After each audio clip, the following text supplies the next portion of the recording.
Well, thank you for joining us this morning. Last night, on President Trump's orders, U.S. Central Command conducted a precision strike in the middle of the night against 3 nuclear facilities in Iran, Fordow, Natanz, and Esfahan, in order to destroy or severely degrade Iran's nuclear program. And as the chairman of the Joint Chiefs will demonstrate, it was an incredible and overwhelming success. The order we received from our commander-in-chief was focused, it was powerful, and it was clear. We devastated the Iranian nuclear program. But it's worth noting the operation did not target Iranian troops or the Iranian people. For the entirety of his time in office, President Trump has consistently stated for over 10 years that Iran must not get a nuclear weapon. Full stop. Thanks to President Trump's bold and visionary leadership and his commitment to peace through strength, Iran's nuclear ambitions have been obliterated. Many presidents have dreamed of delivering the final blow to Iran's nuclear program, and none could until President Trump. The operation President Trump planned was bold and it was brilliant, showing the world that American deterrence is back. When this president speaks, the world should listen. And the U.S. military, we can back it up. The most powerful military the world has ever known. No other country on planet Earth could have conducted the operation that the chairman is going to outline this morning. Not even close. Just like Soleimani found out in the first term, Iran found out when POTUS says 60 days that he seeks peace and negotiation, he means 60 days of peace and negotiation. Otherwise, that nuclear program, that nuclear capability will not exist. He meant it. This is not the previous administration. The President Trump said no nukes. He seeks peace, and Iran should take that path. He sent out a truth last night saying this: any retaliation by Iran against the United States of America will be met with force far greater than what was witnessed tonight. Signed, the President of the United States, Donald J. Trump. Iran would be smart to heed those words. He's said it before, and he means it. I want to give recognition to the chairman of the Joint Chiefs of Staff, the Joint Staff, General Eric Kurilla at CENTCOM, who did a phenomenal job, he and his staff, all of CENTCOM. Policy across the board, this was a joint effort, and across the Pentagon effort. I want to recognize the pilots who flew those bombers, who flew those fighters, who flew those refuelers, warriors. I want to recognize the sailors on those destroyers, in those subs, on those carriers, warriors, all of them. I want to recognize our soldiers doing air defense, base defense, QRF, warriors, all of them. Every American involved in this operation performed flawlessly. And I want to give recognition to our allies in Israel as well. This is a plan that took months and weeks of positioning and preparation so that we could be ready when the President of the United States called. It took a great deal of precision. It involved misdirection and the highest of operational security. Our B-2s went in and out of downtown Tehran, of these nuclear sites, in and out and back without the world knowing at all. In that way, it was historic. A strike that included the longest B-2 Spirit bomber mission since 2001 and the first operational employment of the MOP, a massive ordnance penetrator. The mission demonstrated to the world the level of joint and allied integration that speak to the strength of our alliance and our joint forces.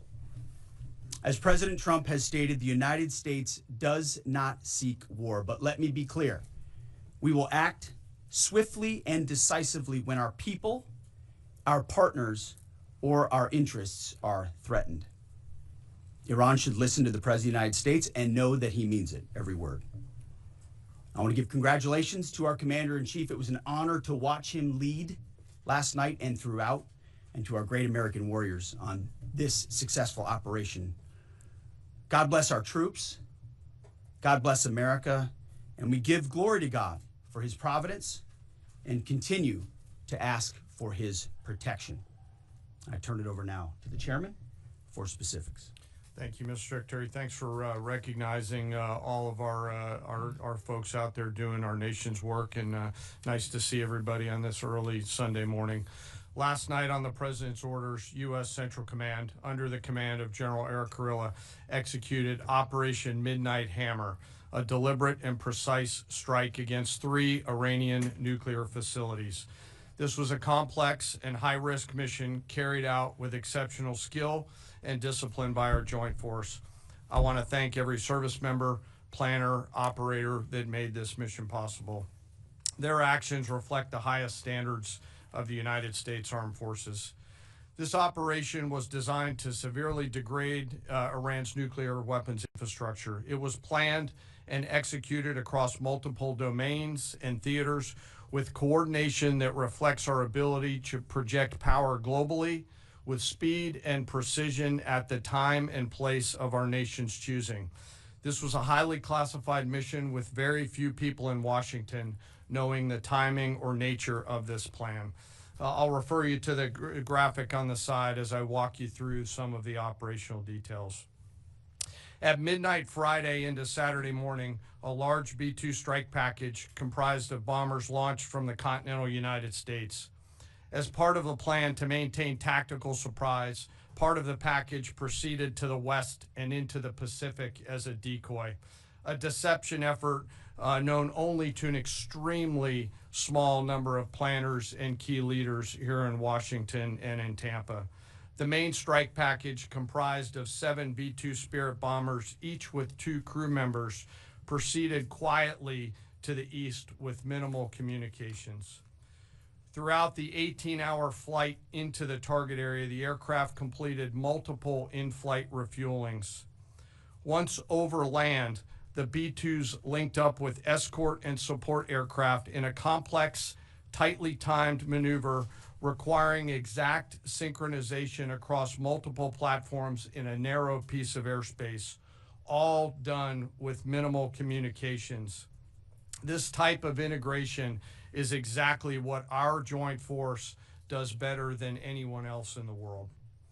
At approximately 5 p.m. Eastern Standard Time last night, and just prior to the strike package entering Iran, a U.S. submarine in the Central Command area of responsibility launched more than 24 Tomahawk land attack cruise missiles against key surface infrastructure targets at Esfahan. As the Operation Midnight Hammer strike package entered Iranian airspace, the U.S. employed several deception tactics, including decoys, as the 4th and 5th generation aircraft pushed out in front of the strike package at high altitude and high speed, sweeping in front of the package for enemy fighters and surface-to-air missile threats. The strike package was supported by U.S. Strategic Command, U.S. Transportation Command, U.S. Cyber Command, U.S. Space Command, U.S. Space Force, and U.S. European Command. As the strike package approached Fordo and Natanz, the U.S. protection package employed high-speed suppression weapons to ensure safe passage of the strike package, with fighter assets employing preemptive suppressing fires against any potential Iranian surface-to-air threats. We are currently unaware of any shots fired at the U.S. strike package on the way in. At approximately 6:40 p.m. Eastern Standard Time, 2:10 a.m. Iran time, the lead B-2 dropped 2 GBU-57 massive ordnance penetrator weapons on the first of several aim points at Fordo. As the president stated last night, the remaining bombers then hit their targets as well, with a total of 14 MOPs dropped against 2 nuclear target areas. All 3 Iranian nuclear infrastructure targets were struck between 6:40 p.m. and 7:05 p.m. Eastern time. Again, that's about 2:10 in the morning local time in Iran, with the Tomahawk missiles being the last to strike at Esfahan to ensure we retain the element of surprise throughout the operation. Following weapons release, the Midnight Hammer strike package exited Iranian airspace and the package began its return home. We are unaware of any shots fired at the package on the way out. Iran's fighters did not fly, and it appears that Iran's surface-to-air missile systems did not see us. Throughout the mission, we retained the element of surprise. In total, U.S. forces employed approximately 75 precision-guided weapons during this operation. This included, as the President stated last night, 14 30,000-pound GBU-57 massive ordnance penetrators, marking the first ever operational use of this weapon. I know that battle damage is of great interest. Final battle damage will take some time, but initial battle damage assessments indicate that all 3 sites sustained extremely severe damage and destruction. More than 125 U.S. aircraft participated in this mission, including B-2 stealth bombers, multiple flights of 4th and 5th generation fighters, dozens and dozens of air refueling tankers, a guided missile submarine, and a full array of intelligence, surveillance, and reconnaissance aircraft, as well as hundreds of maintenance and operational professionals. As the Secretary said, this was the largest B-2 operational strike in U.S. history and the second longest B-2 mission ever flown, exceeded only by those in the days following 9/11. Well prior to the strike, General Kurilla elevated force protection measures across the region, especially in Iraq, Syria, and the Gulf. Our forces remain on high alert and are fully postured to respond to any Iranian retaliation or proxy attacks, which would be an incredibly poor choice. We will defend ourselves. The safety of our service members and civilians remains our highest priority. This mission demonstrates the unmatched reach, coordination, and capability of the United States military. In just a matter of weeks, this went from strategic planning to global execution. This operation underscores the unmatched capabilities and global reach of the United States military. As the President clearly said last night, no other military in the world could have done this. I join the President and the Secretary in being incredibly proud of the air crews, naval forces, cyber operators, planners, and support teams, and commanders who made this mission possible. It is their skill, discipline, and teamwork that makes this operation possible. I am particularly proud of our discipline related to operational security, something that was of great concern to the President, the Secretary, General Kurilla, and me, and we will continue to focus on this. As we stand here this morning, many assets are still airborne, and we have hundreds deployed. I ask that we keep our warfighters on their way home and our deployed service member in our thoughts. Our joint force remains ready to defend the United States, our troops, and our interests in the region. Thank you very much. We will take a few questions, Phil. Me? Yeah. So, is regime change off the table, Mr. Secretary? And to the chairman, you said the battle damage assessment is still ongoing, but do you believe that some nuclear capability in Iran remains? This mission was not and has not been about regime change. The President authorized a precision operation to neutralize the threats to our national interests posed by the Iranian nuclear program and the collective self-defense of our troops and our ally Israel.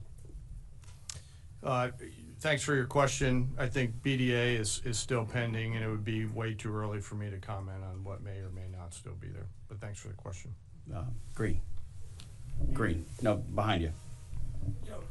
Excuse me, Mr. Secretary, can you tell me, was there a particular moment when the president decided to pull the trigger on this operation where he said, now, rather than being, something in the holster, now we're going to pull the trigger on it? I would just say, having the opportunity to witness his leadership, he was fully committed to the peace process. Wanted a negotiated outcome, gave Iran every single opportunity, and unfortunately was met by stonewalling, which is why he gave them plenty of time to continue to come to the table and give up enrichment, give up the nuclear program. But there was I won't say the particular moment, there was certainly a moment in time where he realized that it had to be a certain action taken in order to minimize the threat to us and our troops. Yeah.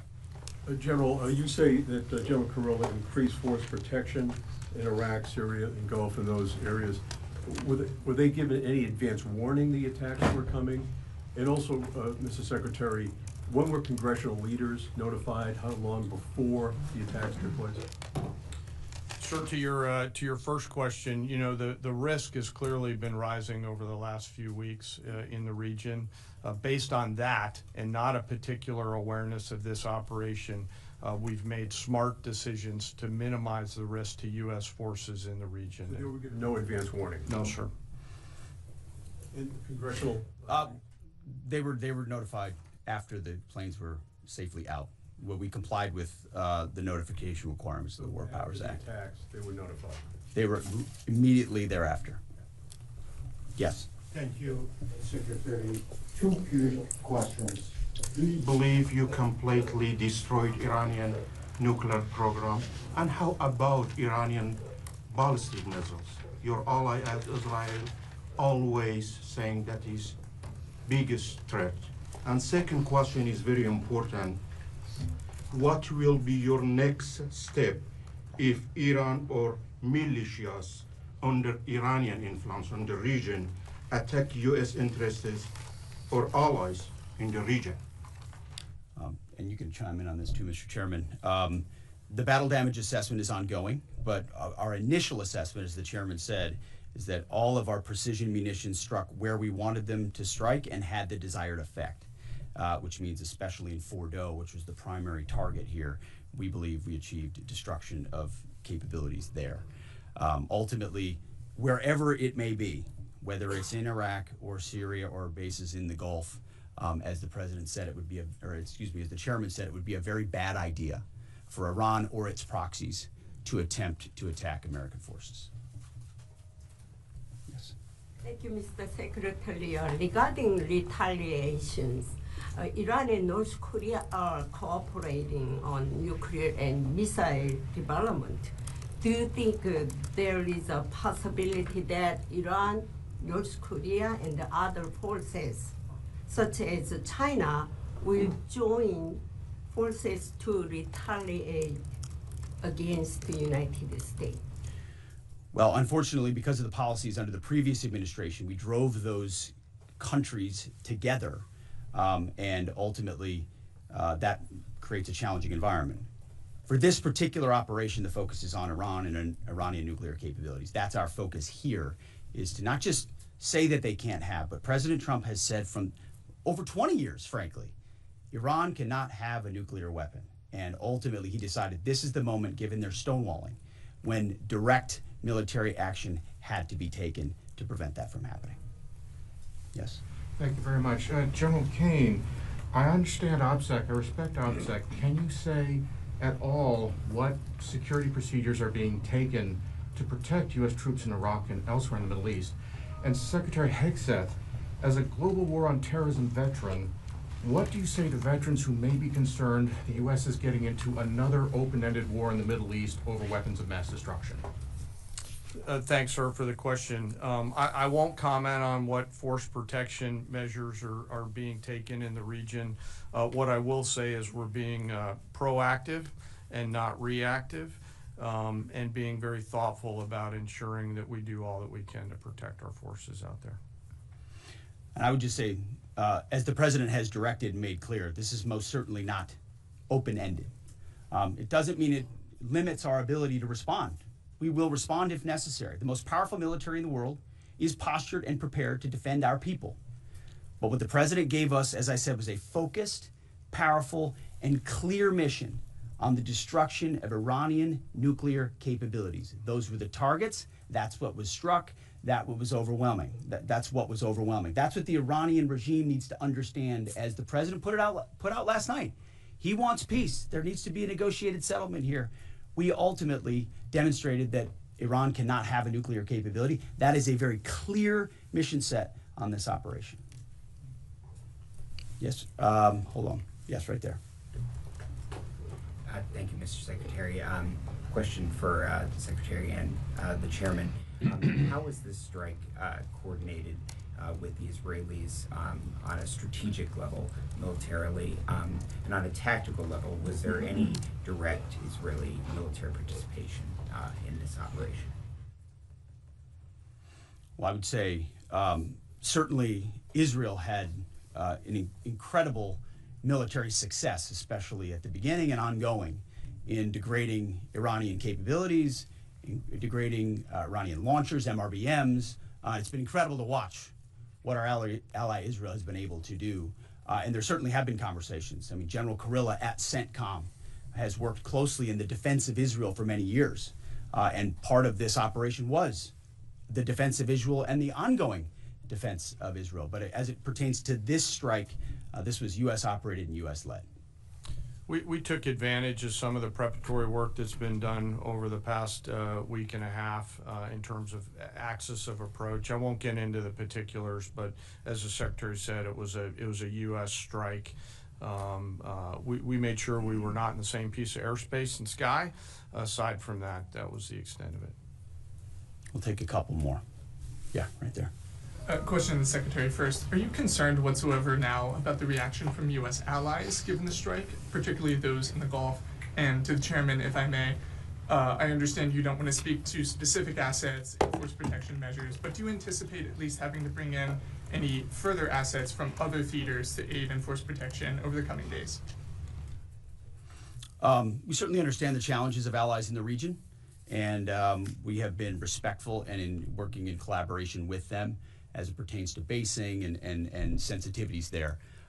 Ultimately, they've got a lot of assets and people in those locations also where American troops are co-located. So that's a consideration of ours. We've been in close consultation with them, and we appreciate the support that we have gotten.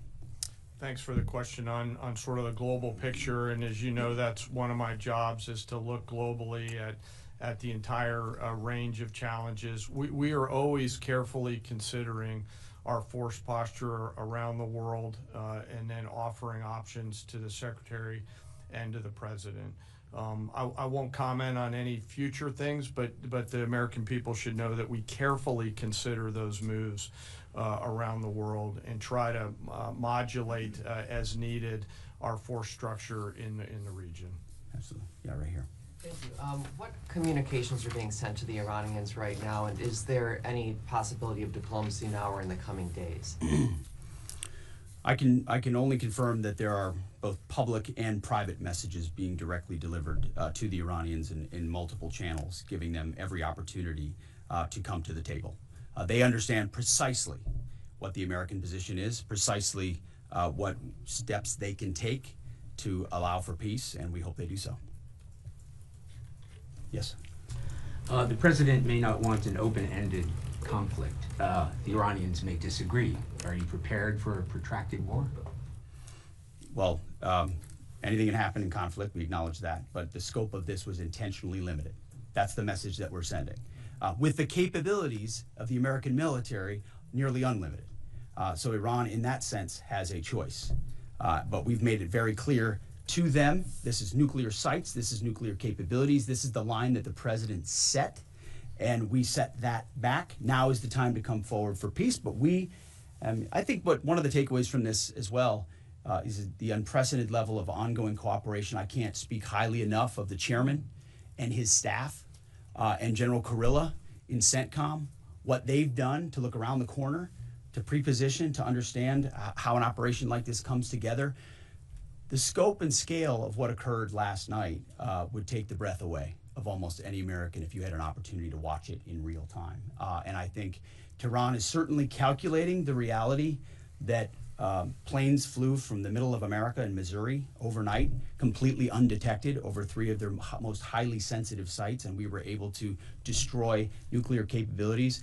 And our boys in those bombers are on their way home right now. We believe that'll have a clear psychological impact on how they view the future, and we certainly hope they take the path of negotiated peace. But I could not be more proud of how this building operated, of the precision, the sensitivity, and the professionalism of the troops involved in this effort. I will take one more. We'll take one more question. Yes, right there. Thank you, Mr. Secretary. Concerning the justification for these strikes, in March, the Office of the Director of National Intelligence released their threat assessment, concluding, quote, Iran is not building a nuclear weapon, and Khamenei has not authorized the nuclear programs he suspended in 2003, unquote. So what new intelligence does the U.S. have since then that the Iranians have changed their position on nuclear weapons? And does this new intelligence come from U.S. sources and methods, or are we getting this information from other countries? Well, I would just simply say that the president's made it very clear.